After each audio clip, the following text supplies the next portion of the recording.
Good afternoon, everyone. It is 1 p.m. and we'll call the meeting of the Del Mar College Board of Regents to order. It is Tuesday, October 8th. We are at our Center for Economic Development. As we call the meeting to order, I want to thank Dr. Escamilla and the college relation teams and our physical facilities team for taking us on a tour this morning of some of the building renovations that are occurring on our Heritage campus. The Memorial Classroom building and what's happening in what used to be the music building and the new White Library renovation is all very exciting. And so we want to thank everyone for that opportunity, and for the public who may be listening or watching, we want you to keep an eye out because we will be having some opportunities for the community to come see those facilities after the first of the year, have some dedication and open house and those kinds of things happening on our Heritage campus. So thank you everyone for that tour this morning. I'm going to call a roll to establish our quorum. Dr. Babley. Regent Loeb. Here. Regent Garza. Here. Dr. Adami. Here. Regent Averett. Here. Dr. Turner. Here. Regent Krull. Here. I'm Carol Scott. We have a quorum and can conduct business. Would you all please join me in a moment of silence?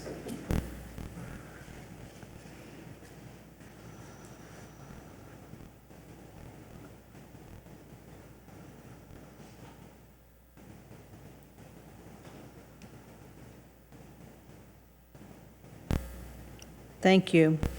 Dr. Babley, would you lead us in our Pledge of Allegiance, please?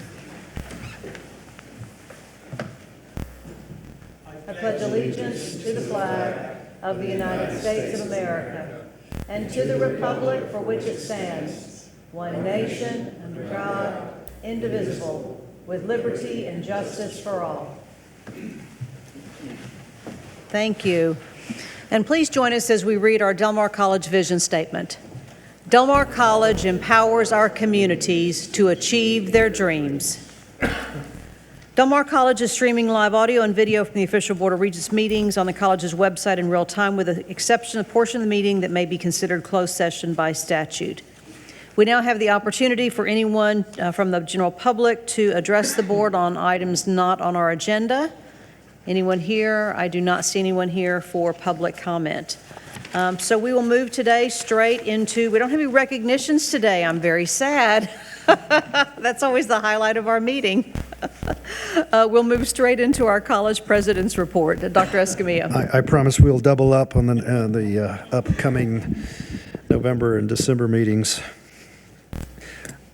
So, thank you, Madam Chair. My report, too, will be very short and very brief, beginning with the TACC's Legislative Committee meeting, which met on September 19th. I continue to remain part of the association's efforts in that regard, and I just want you all to know that much is being discussed in preparation for the next legislative session. We'll be putting our team together internally as well to prepare a plan for that. And as such, just know that TAC is readily preparing for the 89th legislature.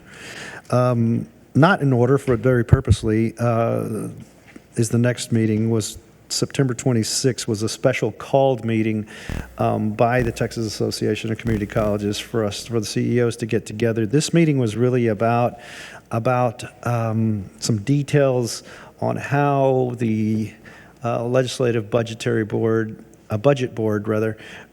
is responding to HB 8.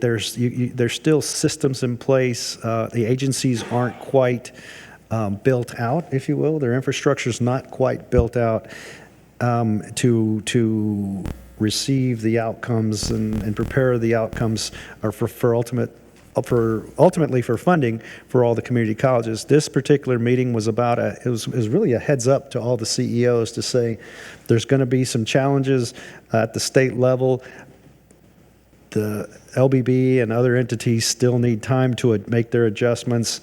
Everybody calm down, kind of thing. The numbers aren't going to look exactly like we're presenting to you from the coordinating board standpoint. It was a message about that, so just stay tuned. It was, again, I keep calling them loose ends with HB8 because I think it'll be like this for the next couple of years, and that's really what that meeting was about.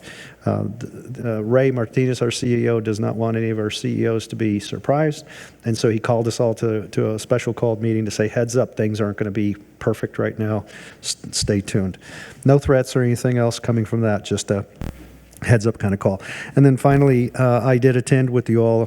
We set this up for a segue for your comments, but I did attend the CAT meeting. The CAT annual meeting in Amarillo was also part of a panel there, a panel discussion. It was a great meeting. I was honored to be a part with you all, and it really was a great time, and very important information was conveyed there. That concludes my report. I'll answer any questions. Any questions for Dr. Escamilla? Thank you. So it leads us into our Regents report. Dr. Babley and myself were able to attend the Community College Association of Texas Trustees annual meeting in Amarillo in September, and so wanted to bring you back a little bit, a report from a couple of sessions or things that we learned. And so, Dr. Babley, I'll let you kick it off if you're ready, sir. Thank you, Madam Chair. As a new trustee, I found this conference at Amarillo extremely productive and informative and educational. And I was really impressed with the dedication of the trustees and the presidents and CEOs to the education and access to higher education and issues that are confronting the statewide community colleges at large. So we had an interesting icebreaker first evening, and the first time I met fellow trustees and had a really good fellowship at a semi-pro baseball game of Amarillo. The team is called Sod Poodles. Can you believe that? There's a team called Sod Poodles. I was shaking in my boots. I was so terrorized by that name. But but actually, it was a nice hot dogs and just fellowship that really broke the ice for the next 2 days. I found it very comfortable and at home. I learned how public education intersects with public policy, legislature, and leadership at large. Some of the things that I noted down that I really found it interesting is data-informed governance at the college and state level legislation of community colleges, how student-centered higher education is and ought to be the center for our heart and soul of what we do. How we foster dignity in public education. I found that very interesting and informative because there's so many psychological counseling aspects of mental health and issues that are confronting the country at large. And I think dignity was introduced, in my opinion, for the first time in my own public education and higher education lexicon. And I found that very informative as such. And how the boards of trustees make informed governance based on data, interpretation, and information on that. And how boards and CEOs partner in sense-making of the data analysis that is coming out so extensively. We need to stay on top of that. And how boards must insist on privacy and ethical considerations that we talked about there. And throughout some of the interesting presentations in Amarillo, I learned how a college can ensure high-quality dual credit pathways. I think that I found that very informative, and how transformative the impact of dual credit pathways is on students and how they promote workforce development and eventual success of students in the industry as such.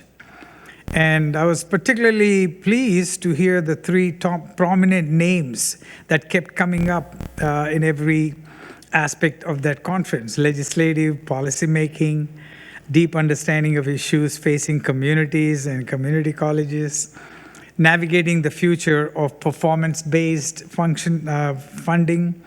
The three names were from Del Mar College, by the way.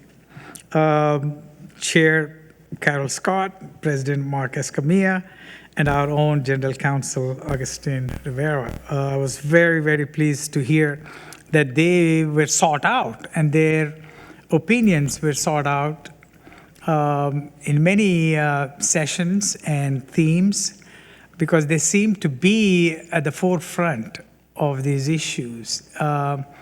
And they were not following certain leadership. They were setting the tone and how to understand these issues. So I really found that, and I was very proud of that, because, anybody would like to follow a good leader, and you have three of them right here, and I was very proud to be there. So all in all, it was very informative and very educational for a new trustee. Thank you. Thank you very much, Dr. Babley.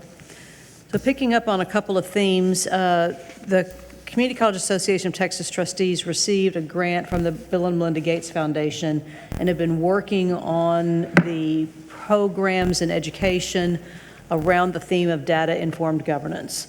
So one of the things, they spent this past year in a series of webinars, trustee leadership seminars, and also sessions during our annual conference around that theme. And so bringing in paid consultants and bringing in experts and working on that level of work so that trustees have an understanding of the data that is being used around performance-based funding in House Bill 8.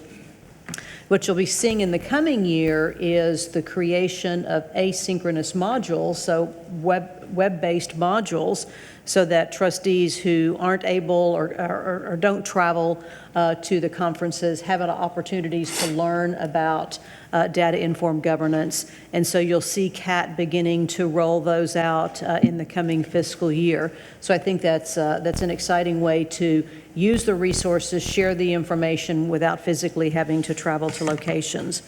A couple sessions that I wanted to highlight is we actually had an opportunity to break out into regional cohorts. And Dr. Martha Ellis, who has worked with us on our visioning and some of our board retreats in the past, led the South and Southeast region cohort, where we actually dug into the Higher Education Coordinating Board website and learned how to read some of the data tables that are in there around House Bill 8 and the performance measures, the 17 performance criteria that Dr. Escamilla talks about is in detail on that coordinating board website. So if you want some information, I can give you the Reader's Digest version, and then we'll send you to somebody else if you need what's to Dr. Sushil and others if we need to dig into it, or Lenore Keys, that's right. Certainly, just call us. I wanted to call a couple of other sessions that I thought were specifically referenced, and Dr. Babley talked about this. One of the keynote sessions over dinner on Friday evening was from a group of individuals who are working on what they call the Dignity Index. And so the idea is that this is a student-led project and a young adult-led project to try to teach us as adults, students, faculty, administration, board members, tools and ways to think about how you interact and have discourse with dignity, and the concepts and the ways to kind of scale your own response towards things. So if you're interested in that topic, and there may be an opportunity for us to do some things around it's called the Dignity Index. And so I encourage you to look at it, because it's really about treating others with respect and dignity. I'd just like to add, just to compliment what you're saying, we do have the context for that. I have that information, and I'd really like to take a next step with that, at least to introduce it to our student affairs. It applies to everybody in here. but particularly if we can get it to our student services and get it in our students' hands, that'd be really, really special. We have the contact information. More to come on that.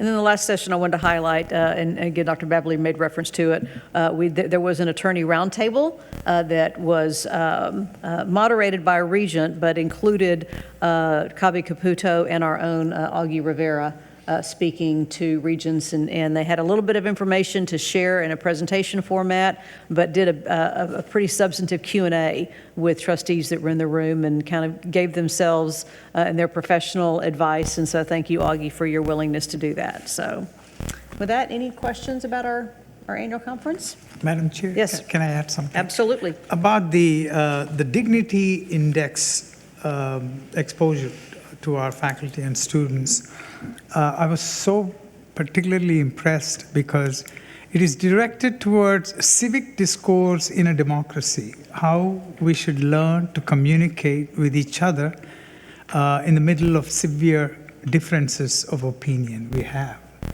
And that is at the heart and soul of how education can enhance democracy and positively impacting on how we communicate with each other in an era of hostility that is confronting our democracy and democracies all around the world.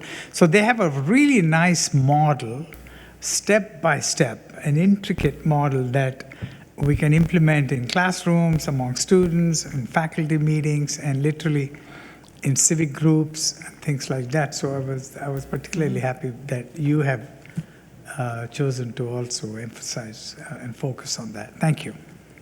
Again, thank you to the board for our continued support for each other to attend these professional development conferences. So with that, we will move into staff reports. And our first one is our annual safety and security report. And Ms. Tammy McDonald and Ms. Lauren White will be making that presentation to us. Ms. McDonald? Thank you.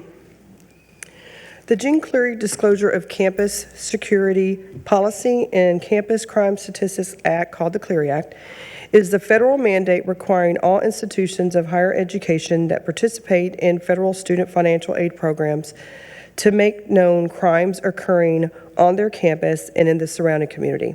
The U.S. Department of Education enforces the Cleary Act, and we are required to have an annual report. I'm going to turn this over to Chief White so she can provide you with the annual report. So the annual safety and security report is an overall guide to many of our safety and security policies at the college. This report is created in compliance with the Jean Cleary Disclosure of Campus Security Policy and Campus Crime Statistics, and in accordance with the requirements of the Higher Education Opportunity Act and Violence Against Women Act. This report is developed with the assistance of the Compliance Committee, which includes individuals from the Executive Cabinet, Student Affairs, the DMC Police, the Environmental Health and Safety Office, the Office of General Counsel, and Risk Management. Within the report, college policies and procedures are also included that address several topics such as drug and alcohol, sexual misconduct, discrimination and harassment, and campus carry. An important piece of this publication is the Cleary Act crime statistics, which is included includes reports of crimes made to local law enforcement as well as to our own campus. And it is from 2021 to 2023. The statistics are provided for each campus location and broken down by primary crimes, arrest, disciplinary actions, bias crimes, and VAWA crimes. When you look at the crime statistics, understand that some of those crimes that are reported on our campus do not necessarily involve our students or anyone from our campus. So if law enforcement, for example, pulls over a car onto campus, makes an arrest for drugs, we will show that in our statistics because it shows our addresses where the arrest occurred. Okay? The report is provided in print to each of you and is available online to students, employees, and the community, or by request of a printed copy. Any questions in relationship to the report? Thank you for your time. Thank you very much, Chief White.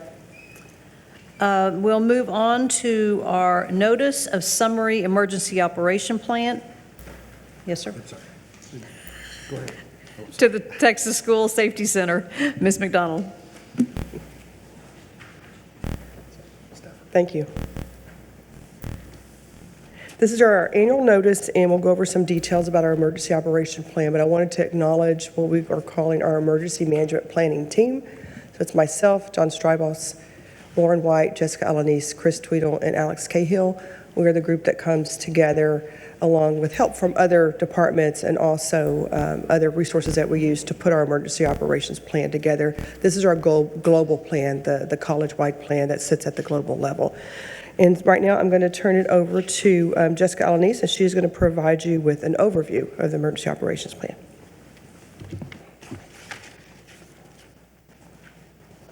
Thank you.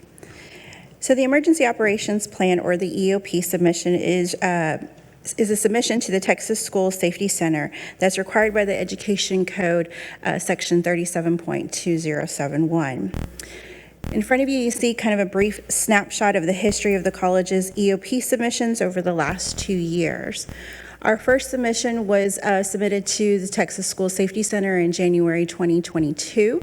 And then later on that year, we were requested to provide a second submission that needed to include additional elements. By December of 2022, we received a notice from the Texas School Safety Center that the EOP review for that year was complete and that all evaluation criteria was satisfied. In 2023, October, we provided again our annual submission with additional requirements that we were asked for. And then by January of this year in 2024, we received notice that the 2023 EOP review was complete. And then again, our evaluation criteria was satisfied. So for this year's submission in September, we received notice that our annual submission is being requested again by the Texas School Safety Center with a due date of October 23rd, so that's just in a couple of weeks. The team is currently working on revisions to the EOP to address the new requirements and to prepare the document for final submission by the deadline. So the EOP document is formatted to address the various scenarios of possible emergencies or incidents on campus and or around the college community. Within the plan, it highlights the basis for emergency management and establishes a framework on how to begin to respond to an incident. That framework provides guidelines that addresses the emergency itself and also recovery and or restoration directly after the incident or emergency has occurred. So in order to keep the process and procedures of emergency management consistent among the various agencies, the principles and framework of the National Incident Management System, or NIMS, is utilized to establish the structure of the incident command and our response team. The NIMS framework establishes guidelines for the roles and responsibilities assigned to each group within the incident management team, which you'll see shortly. But the college has also taken additional steps to develop an incident emergency communication network structure that addresses the flow of emergency communication. And VP McDonald will go over those structures with you. Thank you. So as Jessica just mentioned, we have an incident management team. So this is our chart of our incident management team. And as you can see, there's color-coded boxes, and it puts different people in different boxes. So like the pinkish color box is the planning team. So we have people from various operational areas throughout the college that are in that planning team. We have operations, the executive group, logistics. So people are placed into these very specific teams. And again, this is based off of that NIM system, or that incident command. And it establishes roles and responsibilities. So this can be used for a minor incident, or it could be used for something that is major. And what we do with the incident management team, and actually I didn't bring it up, but there's the binder right there in front of my seat. All members of this team are issued a binder. Of course, they Sometimes we're a little old-fashioned. We issue them a binder, but we also have it available electronically. And it's very specific information. It has the actual plan. It has the roles and responsibilities. So if I'm assigned to the planning team, it tells me what is my role and responsibility as being a member of that planning team, or what is my role and responsibility if I get assigned to the operations team. It also gives information on what type of incident command training is required depending on the role that you serve on this incident management team. The team is made up of very particular, I'm going to say, areas that we need. One thing that we did add this last year, and it was not a requirement, but we thought that it was a good thing. If you see off on the top, it's to my right, it's the post-incident care team. That was something it's not technically part of the NIM system, but it has been mentioned in some of the criteria requirements for some of the emergency operation plans. So we felt like that was a good thing to have, because sometimes we have incidents, whether we consider them maybe minor or something that's much grander, that we know that our employees and our students may need a little extra care. So we have some people assigned to that to help us basically figure out, do we need to do something? For example, we had some incidents last year. So we informally put together, if you want to come talk about some things that happened on campus, a threat that was on campus, then we're going to have these group sessions. If you want to talk individually, here's where you can go individually. So out of that informal process, we developed this formal process to actually add to part of the team. So that was a change that we had made since last year when it was presented to you. Okay. Any questions on roles and responsibilities? May I comment about that? That particular adjustment was the team listening to the college. They were listening to individuals, unexpected, things happen, and when they do, we make sure that when they do, that we learn things from, and we improve upon it. And that's a perfect example of the team, and I thank our team for doing just that, making the adjustments based on what we learned. Not a small matter, and I just want to point that out. Thank you. Thank you. So what we also do if there is an incident, and this can be, we've had some weather events, so this, at any particular time, part of the group or the full group could get activated depending on what an incident or anticipated incident could happen. So, we use this to make sure that we all are on the same page and communicate with each other.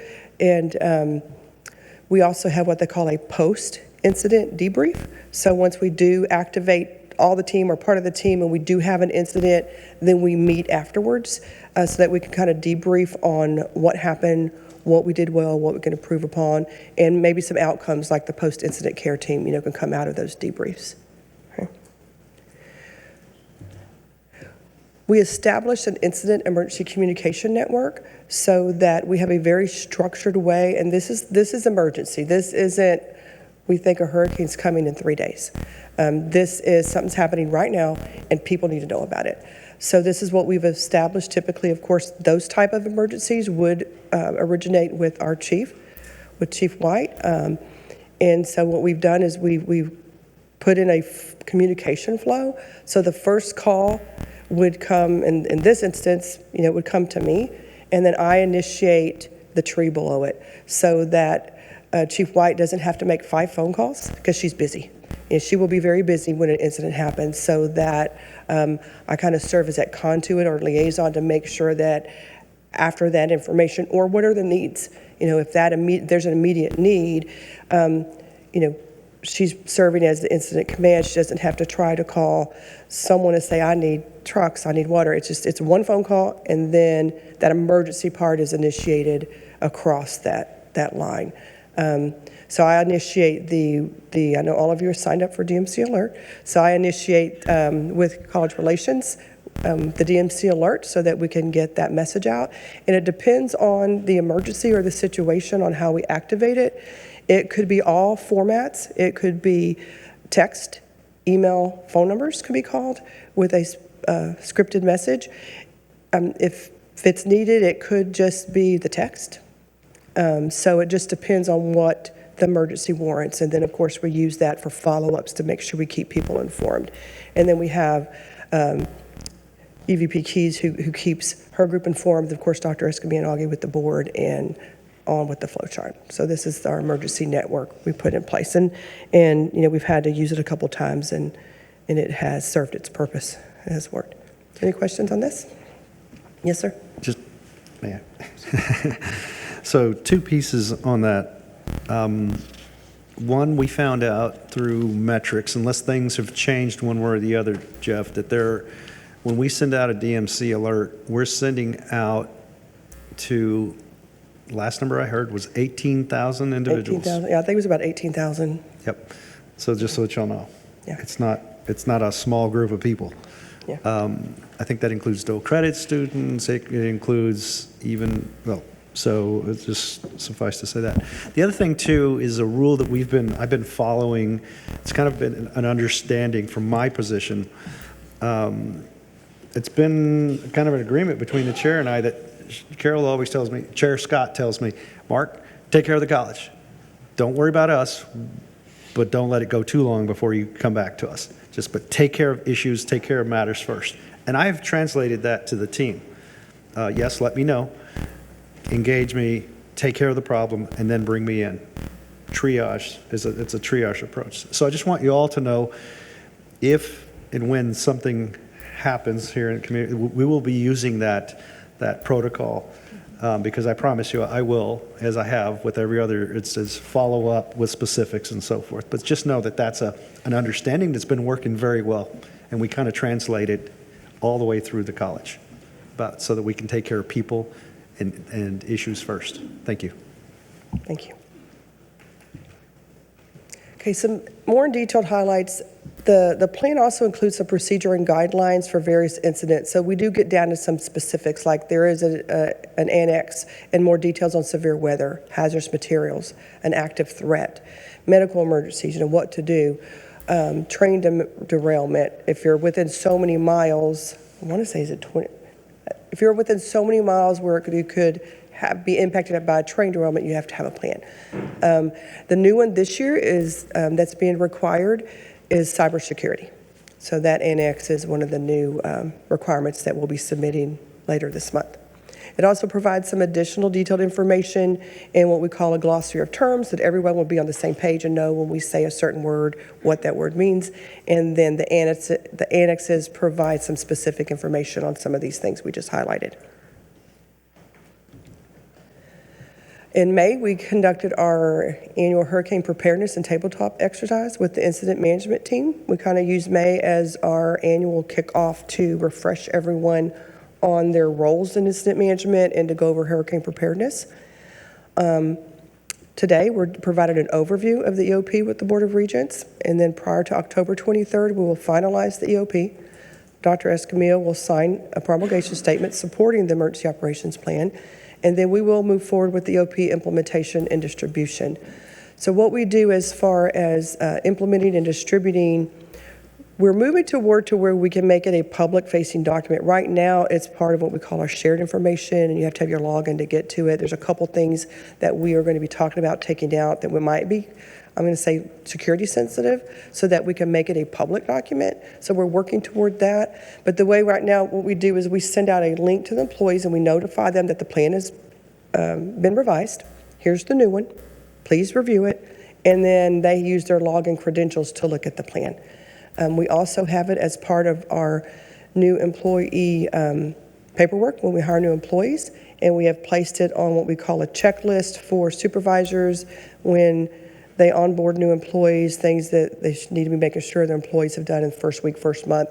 It's part of that checklist too, just to remind employees that they need to go over the emergency operations plan. Again, remember, this is the global plan for the college, the higher level plan. And once we've done the implementation and distribution, by October the 23rd, we will submit the revised plan to the Texas School Safety Center. Any questions? I have a question on what the protocol and how the incident command system gets triggered. What's the difference between an incident that happens on a campus and the decision to start the NIMS process? what does that look like? And is that at Lauren's sole discretion, Chief White's sole discretion, or is that, how does that work? It depends on the nature of the incident. Okay. So let's say, for example, because we're in that season right now, a weather event. Typically, a weather event is enacted by me. I'm considered the emergency management coordinator for the college by designation. Texas School Safety Center requires you to designate a person responsible. So I have that designation. So if it's a weather event, then I keep an eye on things. Of course, I have, Chief White helps keep an eye on things. Jessica helps keep an eye on things. Chris and Alex, we have a team. Dr. Esme is a weather bug. So we have a team that we keep an eye on those type of things. It could be, winter's coming. It could be, ice. So we keep an eye on things. So then we make a decision, okay, do we feel like this is going to impact us? And if we feel like it is truly going to impact the college operations, then we bring together the full team. If we feel like we just need to keep an eye on things, but we might need to start getting some things rolling, then I make the call and I may talk to Ms. Keys and say, okay, I think we need to get our small pod, which is basically the VPs and then Chief White, together to kind of have a pre-discussion to get prepared, because I think we're going to have to call the larger team together. So it's situational. I'm going to say Okay. situational. And of course, unless it's an emergent situation, then that goes to emergency communication, and then you take Lauren, Chief White takes over the incident command role in that instance, and then she directs what we do. And then there's liaisons who start those other processes within the incident management team. So like she wouldn't be calling logistics or planning, it would flow through other levels of that chart that we saw. Right. She would initiate, activate basically, and then the rest of us on that chart would go and activate the areas that we need to activate. So there is a communications protocol for we're handling an emergency versus we're activating the incident command structure. Yes. Okay? Sometimes if it's a known and it's not emergent, we activate it first. But if we're in the middle of an emergency, it's all going on at the same time. Any questions? Any other questions for Tammy? Thank you so much. Thank you. You're going to stay there. I think Mr. Stribel's going to come first. Okay. Thank you. Our next staff report is on the junior college audit report, and I'm assuming that's old language. There's something in legislation somewhere that still calls us a junior college, right? That's the education code. Yes, it is. So I'm going to introduce the junior college audit report. Our team, Tammy McDonald, myself, Lauren White, Jessica Alanese, Chris Tweedle, Alex Cahill, Jeff Olson, and Ali Colandos. So what is JCAR? Well, it's called the Junior College Audit Report, and Tammy will talk more about it. It's not technically an audit, it's more of an assessment, but Tammy will go into those details. It is submitted triennially to the Texas School Safety Center. It's an assessment period from September 1st of 2021 through August 31st of 2024. It is required by the Texas Education Code, Section 37108, which is where that language comes from. It was due by September 13th, 2024, and we submitted on August 22nd, 2024. Its purpose. So this is an assessment tool for colleges to utilize in identifying hazards, threats, and vulnerabilities that may pose a danger to life and or property and or may interfere with a safe, secure, and healthy environment that is conducive to higher education. Recommendations from the assessment serve to assist junior college districts to prevent, mitigate, prepare for, respond to, and recover from potential hazards. And so Tammy's going to go over the assessments. Thank you, John. So as he mentioned, this is more of an assessment checklist, and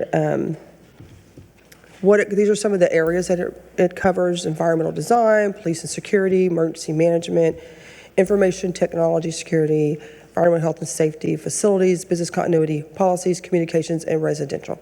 Okay, so there are sections of this checklist that do not apply to us. There are several sections that are for independent school districts. I mean, this one's called JCAR, Junior College, but they pretty much use the same assessment tool for independent school districts the Texas School Safety Center does. So it's one document, so we kind of have to skip through and put not apply, because They are things that apply to, like I said, independent school districts, not junior colleges. There are other sections that apply to junior colleges if you have residential halls, dorms, which we do not, or if you have athletic facilities, which we do not. So there are several sections which we just put do not apply to us.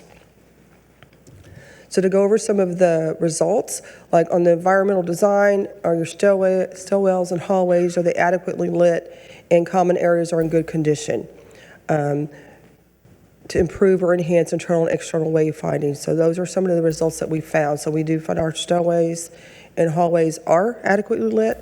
We do know that we can improve or enhance our internal and external wayfinding on all of our campuses, which we've talked about that. I know that's part of conversations moving forward, better wayfinding. Police and security. One of the results that we gleaned was that we do need to continue to develop the department mission and vision statements, because the checklist does recommend you have one specific for that department. So we have some under development, but we need to continue to develop those. Under emergency management, we need to develop the college's EOP and incident management team, which we've developed it, and it satisfies the recommendations on the checklist. So like it will give you a checklist. Do you have people assigned to roles? Do you have someone named as your emergency management coordinator? And so we did meet the recommendations on the checklist. Under information technology security, do we have SOPs and protocols in place for addressing IT security concerns? Yes, we do.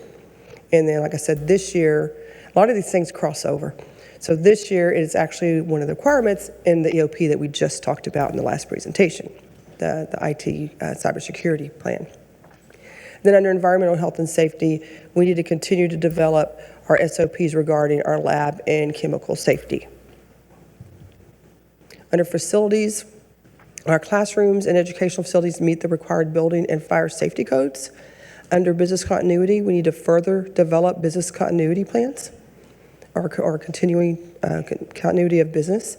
Policies are in place that address. It covers a lot of different things, like pre-employment background checks. We have policies and procedures. We do those. Employee and student conduct policies. We have those. Safety and security and EOPs. So we met the criteria under the policy requirement. And then in communication, do we have effective communication and redundancies in place for any internal and external communication for various incidents on campus? So again, we just kind of reviewed some of that in the previous presentation. So yes, we do have the communication tools. So any questions on the junior college audit report? Thank you. Thank you very much, Tammy. All right, our last staff report is from Dr. Escamilla. He has a required CEO annual report to the board for Title IX, SB 212. Yes, ma'am. And continuing with compliance and safety and all of these safety and emergency situations, I am, as you were saying, required to read, and bear with me for reading to you. This is a requirement. An annual report as per Title IX, SB 212, as per the Texas Education Code. There are three pieces to this that'll fall under this report. There are three steps that the college will take, and I'll read them to you. The first one is for the purposes of complying with the Chief Executive Officer's reporting requirements under Texas Education Code, Section 551.253C, concerning sexual harassment, sexual assault, dating violence, or stalking as defined in Texas Education Code Section 51.251, and any disciplinary actions taken under Texas Education Code Section 51.255. The summary data report provided to the board includes all of the required reporting information to the Del Mar College Board of Regents for the time period of September 1, 2023 through August 31, 2024. In addition to providing this information as it has been provided to you all, are we okay with the slides? Okay, we're okay, we're tracking. There we go. In addition to the information provided to you, this summary report will be posted to the Del Mar College Internet website as required under Texas Education Code Section 51.252. The last step is the Chief Executive Officer annual certification will be submitted to the Texas Higher Education Coordinating Board by October 31st to certify compliance. this concludes my report. Any questions for Dr. Escamilla on this report? Seeing none, thank you very much. Yes, ma'am. We will move into our pending item list. At our upcoming meeting in November, we're going to have a discussion on our current strategic plan, an enrollment report, and then we'll also, for those regions that are attending the ACCT conference, we'll have an opportunity for you to share learnings from the ACCT conference in addition to our other regular business. And then December meeting, you see outlined our annual tax abatement review, a House Bill 8 update, a foundation review, and actually the NCAD appointment will not occur in December. That will occur in November in our next meeting. So we'll talk about that, review that in discussion for a November meeting. Please note that at this time, we are not planning a January board meeting. If we need to do something, we'll have a called meeting, but as is our practice, we allow the staff to have a restful break during the winter break and not have to come back and immediately post an agenda and get stuff ready for a January meeting. But if you need anything, we'll do it. All right, moving on to our consent agenda. We do have approval of minutes from 4 different meetings and acceptance of investment report for September. Do any of those items need to be pulled for separate consideration? Seeing none, is there a motion to adopt the consent agenda as presented? Mr. Cruel makes the motion. Second by Dr. Babbely. Is there any discussion? Any public comment on our consent agenda? Seeing none, all those in favor, please raise your hand. Any opposed, same sign. That motion carries unanimously.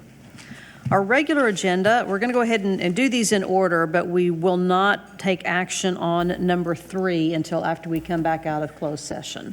But we will ask Tammy to give a presentation. We typically have our folks from Weaver here, and Dan had an emergency and was not able to travel to join us today. And so Tammy is going to, in her words, pinch hit for those who are following baseball playoffs. So appreciate Tammy being willing to do that. Thank you, Chair Scott.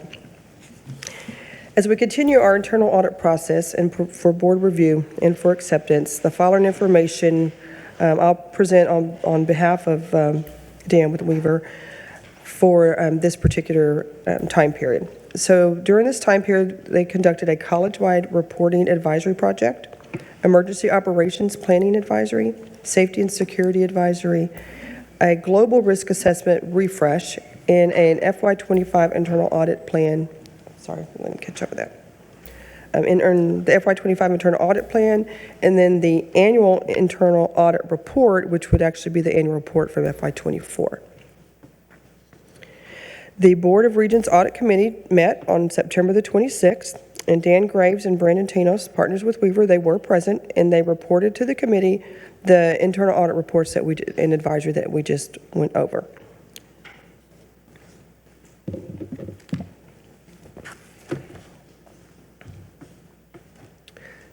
So again, the list I just read, the college-wide report, and then we have the advisory reports, the risk assessment, the FY25 audit plan, and then the annual report. So on the first one, which is a college-wide reporting and data collection, this, I think, like Dr. Smith said, this kind of continues our theme of compliance. So this must be our compliance month. We felt like it was a good idea, especially with so many new requirements that were coming out from the state, that we would come in and provide us with an advisory or a consulting project to help us bring together all of the reporting requirements that are pretty much, they're mandated. They're compliance related at maybe the local, state, even federal level. Everything was decentralized. We felt like it was a good idea to bring everything into a centralized matrix. So part of the scope is they did an advisory consult. They assisted the college with inventorying the people, the processes, the data, the technology that's required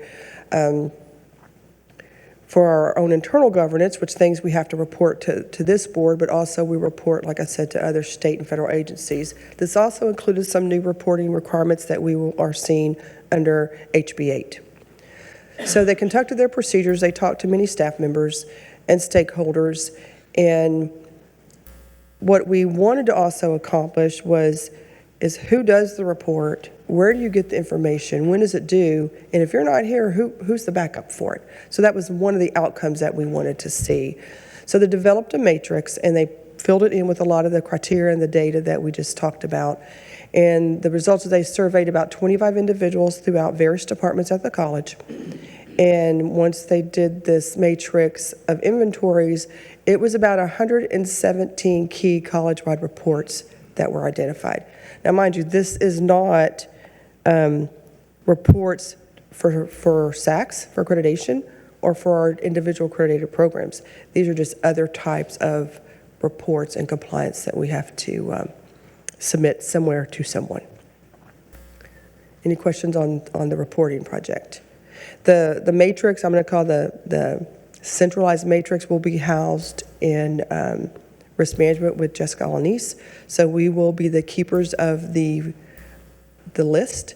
But of course, those departments that are the owners of the reports, they need to make sure they keep Jessica informed, keep us informed if there's something that changes, if a person changes, if the report has a different data set or a new report needs to be added. So we will, in a sense, be the centralized keeper of the list, but then everyone else does still have their responsibilities individually, departmental. Regent Loeb has a question. We have Yes, sir. 117 reports? This is not all of them. This is just those that met the criteria of this project, which was, for example, the report that Dr. Escamilla just mentioned, that he has to file a certification to the Higher Education Coordinating Board saying that we comply with Title IX SB 212, which he just read that report. That's on the list. We have 2 new reports that were just added for SB 17 and SB 18, which was tenure and then DEI. Those are 2 brand new ones which we are required to submit to the coordinating board to show and certify that we comply with that legislation. I would love it at some point we can have that list and make it publicly available, because, one of the things that we hear some about is, why are there all these people in desks instead of teaching classes? And, it'd be nice to be able to tell our regulators how much they regulate us and maybe give some feedback as to consolidating the number of reports that we have to produce, and for us to look at it from the standpoint of how much staff time we're taking on different forms of information and whether that's worth it or not. So, Right. Thank you. We've taken their template, and there are a few gaps we still need to fill in. They took it to a certain level, so we'll be working on that. I know we talked about it at our last VP cabinet meeting. We'll be working on it with the different departments and divisions so that we can get the list completed. There were a few blanks that we need to go back and complete and get it in a finalized order. Tammy, let me just add that I'm not sure that they're done yet in Austin, because the trend last year was whenever something new came out, they added a compliance piece at the end. So, Right. Every time somebody gets mad about something, everybody for the end of time has to file a report every year that says, we don't do that thing that you're mad about. or you made the policy changes that we directed you to Right. make. So Okay. Stay tuned. Right. Well, it'll be, this list and this work will never be done, I guess is the point. But a point in time where we are today and what kind of resources are required, yeah, that was eye-opening to the audit committee as well. Yeah, I mean, I remember, at the city, people would say, well, I could, pave a street a lot cheaper than that. And I said, yeah, but, you don't have this list of criteria that includes every time something bad happened on a project in the past. Somebody said, let's pass a rule that says we'll never do that again. And that means that somebody gets hired on every job to make sure that that thing never happens again. And after 100 to 150 years, that list starts getting really long and really expensive. So, Yep. I think this is good to be able to occasionally go and look at them and say, are you sure you really want us to be spending your money on this type of stuff? Right. Thank you, Tammy. Thank you. So the next advisory project was on Earlier, we just finished talking about our global emergency operations plan, but that's the higher level. So we knew that we needed to start further develop our division departmental emergency operations plans. So we asked Weaver to come in, and they did an advisory engagement, and it was focused on processes and procedures to gather information from those departments and divisions to assist them with developing their plans that enhance and also coordinate with the global emergency operations plan of the college. So the results is they interviewed EH&S personnel. They took we have a data tool that we had used in the past, and we knew that it just wasn't efficient enough and it wasn't overly user-friendly, so we asked them to assess that and to help us come up with one that could be more user-friendly and it had more efficient and effective information. We also provided recommendations to improve that tool, and they also provided other tools to assist us in achieving the completion of those emergency operation plans at the division department level. If there's any specifics on this, we can go into it. I think it will be, if we need to, in closed session, because some of it is considered security and safety sensitive information. We had a consulting over safety and security, security compliance, security reporting, emergency management, emergency reporting, police department. So they came in and did some advisory. We knew there were some things that we needed to formalize. Like we had talked before about, we did something informal last year, it's formalized, but we knew there were more things that we needed to formalize. But it was like, where do we start and what's the priority? What's the highest priority? So they came in and helped us and did a review of our processes that we have in place. So they interviewed key personnel, they examined some more documents, evaluated our areas where management is implementing policies and procedures, evaluated our current policies and procedures, and then also did a design analysis in a consultative nature for this particular topic. They validated some processes, maybe some things that have not been performed across areas, and gave us some ideas on some controls that could be implemented and put in place by identifying some that worked. And again, this was safety, security, sensitive information in detail. We can review some of that and report in closed session. We did a risk assessment refresh. This is that global assessment, that overarching for the college. So Dr. Escamilla's cabinet, we met in August with Weaver, and we conducted a refresh of the risk assessment. The results of it also is what was used to form the FY25 internal audit plan. So here's a listing of that refresh. Just because it read doesn't mean that it's going to be something that we're going to see as a risk. I mean, you see it as a risk, but those items are ones that are inherently risky. But the thing is, what do you do to mitigate those risks? What do we have in place? What policies, procedures, internal controls, what do we have in place to mitigate those risks? So this was our list of the top, it says 27, but there's actually, it says top 25, but some of them were tied at the bottom, so there's 27 things listed. So this is what we use to formulate our plan, and you can kind of see the criteria that's used across the board. Of course, anything to do with security is going to be at the higher level of your risk. Anything to do, executive office is a lot of times policy, anything to do with money, those things are going to show at the top of the list. So anything that shows in the far right in red, it has a higher inherent risk just because of the nature of what it is. And so what do we do to mitigate this risk? So with that said, here is our proposed internal audit plan for FY25. So it would be an audit for maintenance, SB17 compliance. This is one of those new requirements. I know we had some discussion at the audit committee meeting about this one. There was an inquiry from the state auditor's office earlier this year saying, are you going to be conducting an audit on compliance with SB17? And I think from what we were told by the Weaver representatives is that it's more or less, if you're not going to do it, then probably the state's going to come in here and do the audit for you. So we went ahead and put it on our plan so that we could show that we are conducting our own internal audit for SB17 compliance. And then financial aid. We haven't done financial aid in a few years. This might be a little more specific to an area like money returned to Title V or something. On the new audit plans, the scope and objectives have not been fully developed. It's more general right now. When we get ready to move into putting a timeline on the plans and those stakeholders and these particular topics are gathered, and we develop the scope and objectives for the audit plans. We also have 3 follow-up audits scheduled: information security, bursar's office, accounts payable, and disbursement. So these were audited before, and there were some open findings that they'll go back and they will follow up to see if those have been remediated. So any questions on the 25 plan?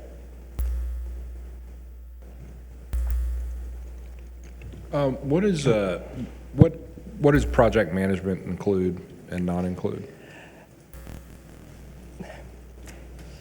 It would be any of these projects. Sometimes we've actually had things on here if we've asked them to conduct a specific project for the coming year. One year we had them do a policy project for us, so it was listed under project management and a special project. That was several years ago. I know Chair Scott remembers that one. So these are, and they're not planned requirements. So any special projects aren't required. The refresh is only required once every 3 years. Well, we just completed it, so it's not going to be required this coming year. Okay. And we're going to have an executive session, and we still have some opportunity. Okay, thanks. And these don't have a risk rating. You know, these 3 at the bottom, they don't. It's like see above the column. The 3 new audits and the 3 follow-ups all have a risk rating. But when you have project work or assessment work or reports to the board, they don't have a risk rating. Just to reiterate, the risk ratings are rated according to us.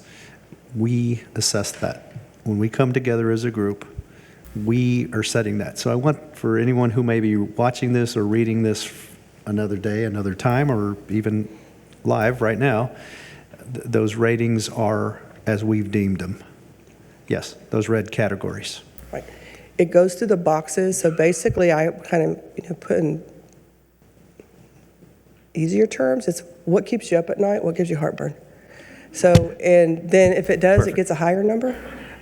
And then you go across the boxes. Well, how is it going to affect you demographically? How is it going to affect you reputationally? So you take the different topics and then you apply the number system, and then that gives you your rating. Is the overall inherent risk of it, is it end up in the red or the yellow? Yep, inherent high or risk. medium? We've done this 3 times over the last 9 years. This is the 3rd time. We sit down, I sit down with the team. We go through a lot of detail, a lot of minutia, and we go around the table and everybody chimes in on their respective areas, but then also people from our other areas chime in on the risk, on the inherent risk levels or the perceptions of.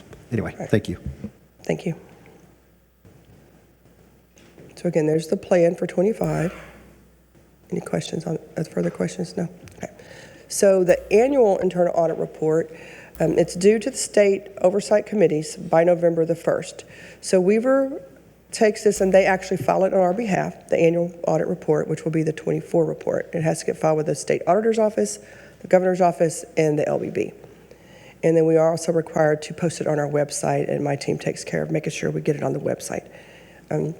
The report format for the state auditor's office, they prescribe it, so it's not something that Weaver makes up or we make up. It's something that the auditor's office tells you need to have these pieces. It talks about compliance, what kind of audits did you do in 24, was there any consulting, making sure that Weaver has had their peer review for quality assurance. Internal audit plan for 25 is included. Were there any external audit services, which this is our annual audit we do with our external auditors. And then do we have a system in place or protocols in place for reporting suspected fraud and abuse? That is included in that report. And you do have the report in your packet. So any questions? So we can have, we'll have some discussion now if you have general questions on what Tammy's presented, but there is a portion of this report that we will talk about in closed session as well. Any questions for Tammy right now? All right, then we'll hold action until after we come out of closed session. Thank you. Thank you very much, Ms. McDonald. So we'll move on to items 4 and 5, which are the discussion and action related to the college's quarterly investment report and our quarterly financial statement. And Mr. Garcia will come present those for us.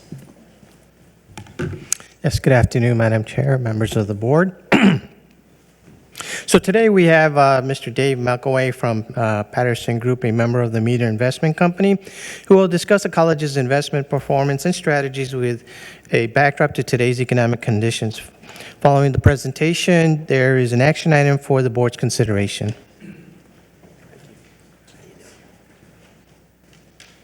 Good afternoon, everybody.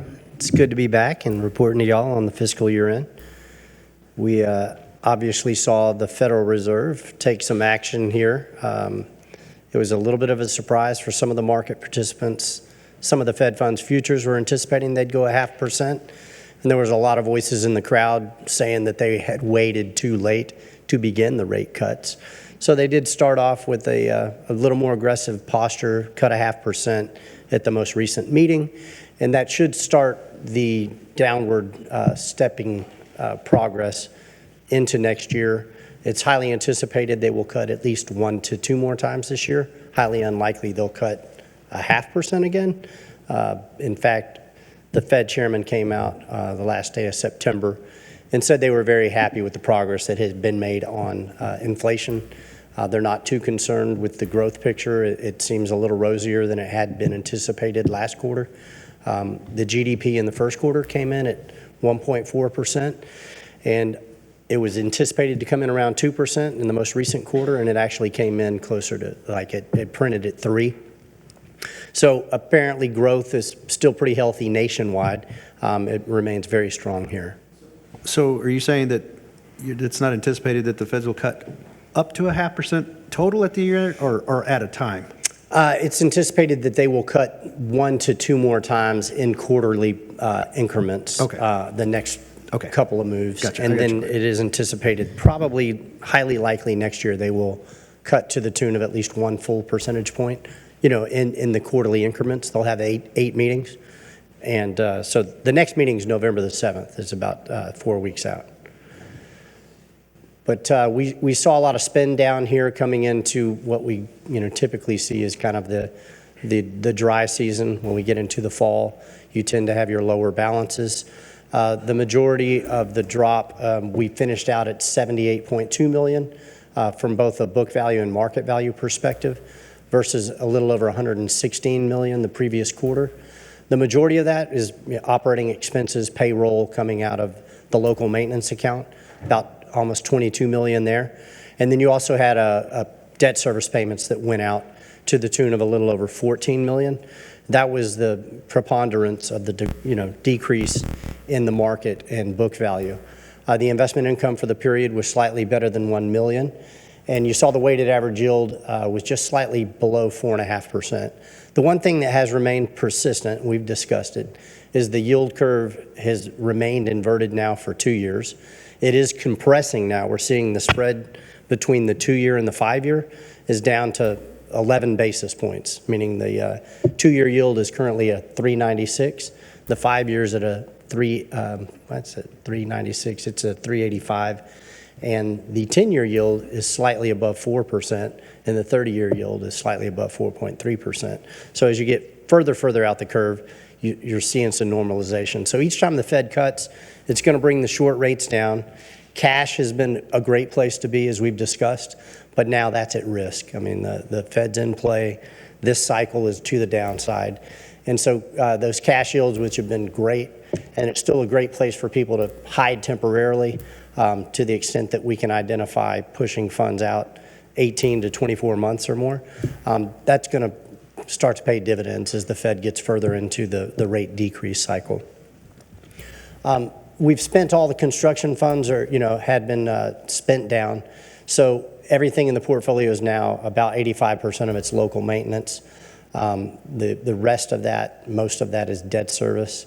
But you can see from the chart on the right, the portfolio allocation, still highly liquid. About 51% is in the local government investment pools, and agencies represented almost 20% of the investments. Commercial paper was at 19%, right there with the agencies. And then we had a little bit of municipal bonds and about 5% in bank deposits. Everything that is in the portfolio is short duration right now, and we just trying to make the determination now that we've seen the last of those sub 1% maturities have matured out of the portfolio officially. And so everything in the portfolio is comfortably in the 4 to 5% range. All the reinvestment now, as you can see, I just said the 2-year yield is slightly below 4%. That's the market anticipating and people positioning money ahead of the rate cuts to come. Everything is compliant with your policy. Everything is well within the normal ranges. The weighted average maturity is pretty low relative to the policy. And like I said, the benchmark Treasury yield, which finished up the quarter at 5.26, 6-month T-bill. 6-month T-bill right now is at a 4.44. Just put a little context around it. So we've seen just over the past year, the 1, 2, and 3-year yields have dropped more than 1 full percentage point, like 1.1 to 1.2%. But you've seen the longer end of the curve, it's contracted less than 1%. So we're not that far away from a complete flattening of the yield curve, and as the Fed gets deeper into the cycle, it'll start to resemble a normal yield curve. And again, just the portfolio composition, which we saw in the pie chart earlier, is replicated here. Again, bank deposits represented about 6% of all the funds, at just under $5 million. The pools represented almost $40 million worth of investments at 51%. That's daily liquidity. And then the commercial paper is all short-term investments. It's about $15 million par, 19%. Same with the U.S. agencies. And again, all those current maturities and about 5% in municipal bonds, those are all scheduled to mature inside of the next 12 months. So again, the quarterly earnings were just over $1 million. And we'll probably sometime between this quarter and next quarter, we'll kind of hit a high water mark on yield, having had those lower yielding things move out of the portfolio. They're now sitting in the pools at the highest yield, and making that determination again to see how much we can try to push out and get a little more earnings predictability to some portion of the portfolio. It's kind of the goal at the moment. The rest of the report is somewhat more granular in nature. If y'all have any specific questions on anything that you see in the portfolio, feel free to ask, or if you have any more questions on where we think the Fed and the economy is going. Like I said, we think we're on pretty solid footing, economically speaking. The one thing that did occur was we had 27 consecutive months of unemployment below 4%. That changed in May. It finally hit 4%. And right now it's about 4.2%. That's well within the norm. It's not overly, it's not a need for concern at the moment. By historical standards, it's still on the low end of the spectrum. Any questions for Mr. McElwain? Thank you for being here today. We do need an action item to approve the college's quarterly investment report. Is there a motion? Make a motion by Mr. Loeb and second by Dr. Babley. Any discussion on that item? Seeing none, is there any public comment on that item? All those in favor, please raise your hand. Any opposed, same sign. That motion passes unanimously. Thanks again for being here. You're welcome. Thank y'all. All right, Mr. Garcia, give us our college's quarterly financial report. Yes, ma'am.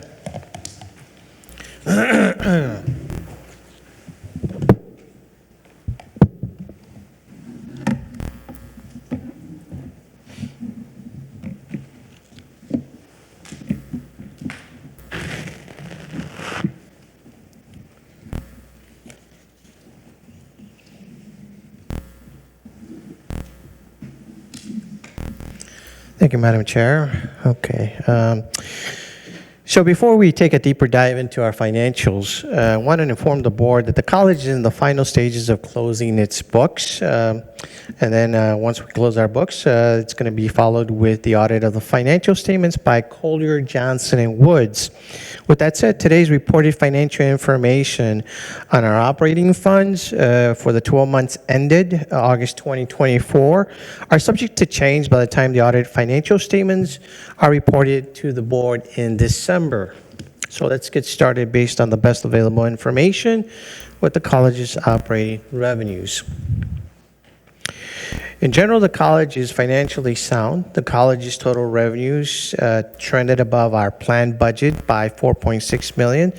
This is attributed to better than expected investment portfolio, as Mr. Malkaway talked about, to the tune of $1.8 million. Our better than expected property tax value is at $3.8 million. This is offset by the reduced tuition fee revenues valued at $1.1. As I mentioned, the better than expected property tax revenues, that is attributed to the recent settlement of the petrochemical property valuations that occurred a couple of weeks ago. Moving on to our next category, which is our expenses. Our salary and benefit expense category came under budget by $2.1 million. This is due to reduced spending in our faculty and non-exempt salaries and related employee benefit costs. Moving on to our second expense category, our non-salary expense trended above the planned budget by nearly $1 million. This is due in part by unexpected emergency repairs reported in our contract, labor, and consultants line item of the report. This includes costs relating to underground electricity enhancements for our emergency response training program, sewer line repair replacement at our Harvin Center, and the OSHO turnaround improvement. As a final note, the college is currently positioned to report an income in excess of expenses estimated at $7.6 million. This is before the contingency valued at $1.7 million. The final results of this line item will be determined at the completion of the audit and will be transferred and tracked in the plant funds in fiscal year 2025. Transitioning to the balance sheet.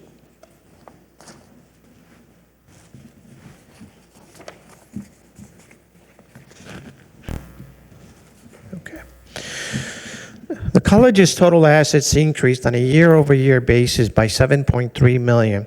This is due in part to the better-than-expected property tax collections, mainly from the settlement of the petrochemical valuations a few weeks ago. In addition, deferred outflow increased on a year-over-year basis by $9.4 million. Although this is subject to change based on the results of additional financial analysis that we're doing today as we close out our books. Lastly, investments decreased on a year-over-year basis investment portfolio decreased on a year-over-year basis due to the payment of vendor obligations. This last item will be evident when we go over current liability section of our balance sheet. So here we go. Current liabilities, next section. The college experienced a reduction in its current liabilities valued at $6.3 million.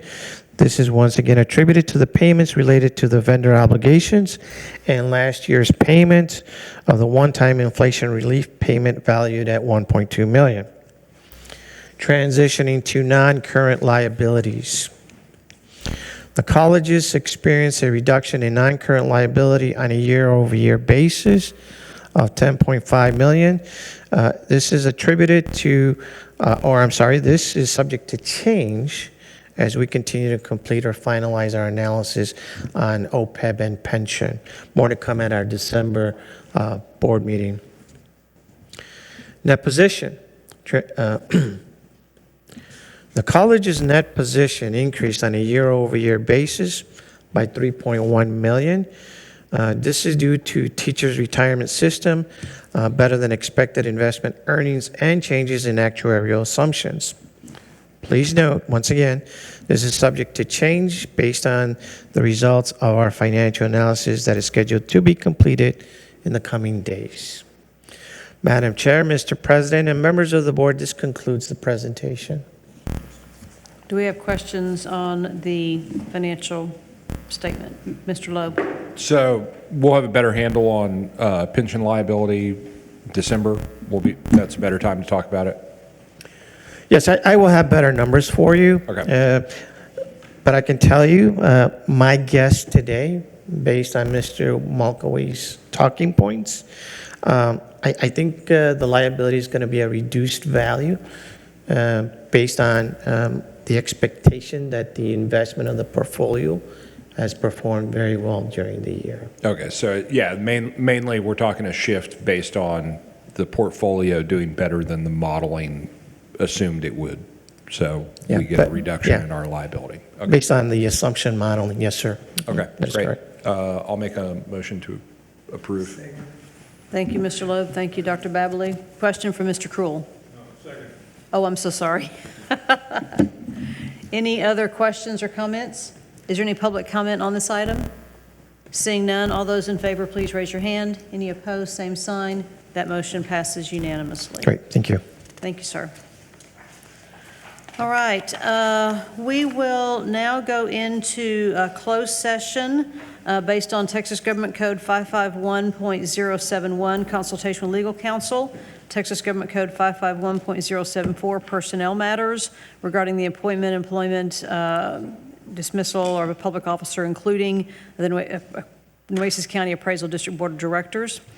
Texas Government Code 551.087, economic development deliberations, and we have an additional item in closed session under Texas Government Code 551.076, deliberation regarding security devices or audits, including the IT security follow-up audit report with possible discussion and action in open session.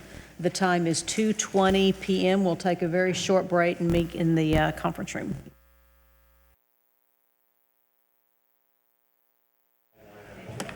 All right, ladies and gentlemen, we are coming out of closed session at 3:45 p.m. Our first item of business, we do have two action items coming out of closed session. And first, we're going to go back to our regular agenda item number 3.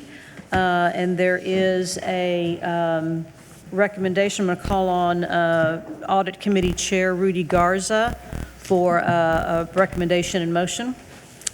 Madam Chair, the Audit Committee met on September 26th, and the committee passed a motion to recommend to the board that we accept and approve the internal auditor's reports and recommendations. So at this time, make a motion that we approve the internal auditor's recommendations. Thank you. So that includes the fiscal year 24 annual audit, internal audit report, and the FY25 internal audit plan. Correct. Thank you. Is there a second to that motion? Yeah, I Second by Dr. Babley. Is there any discussion on that motion? Is there any public comment? Seeing none, all those in favor, please raise your hand. Any opposed, same sign. That motion passes unanimously. And Mr. Loeb has another motion coming out of closed session.